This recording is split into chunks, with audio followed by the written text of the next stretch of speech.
Hi guys and welcome back. So today I'm going to be showing you how to make an apple crumble. Let's begin.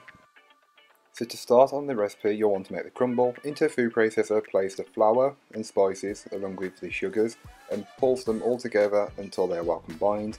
You can take it off the food processor and then start to add in your butter and then just pulse it until you get lumps starting to form. If you get some that are a little bit too big like this, just mash them and break them up using a spatula.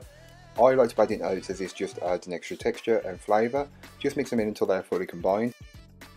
So to start on the apple part of the apple crumble, you'll want to get yourself a medium to large saucepan and then place in the apples and the water.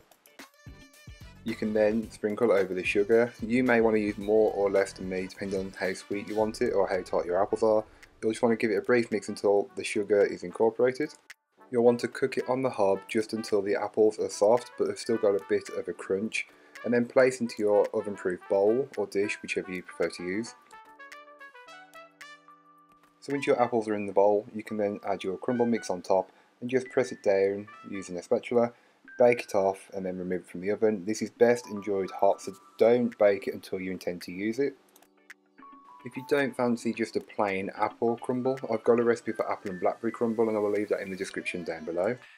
So this is the perfect recipe to make during the winter time, as it's quick, easy and cheap to make, but you can enjoy it any time of year.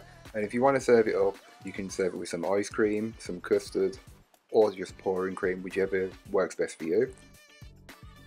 But that's it for this week. I hope you enjoyed. If you did, don't forget to like, comment and subscribe for more from me, and I'll be back again next week with another video, so join me then. In the meanwhile, don't forget to check out my blog, my social medias and everything else. I will leave all the links to those in the description down below. And until next week, bye guys.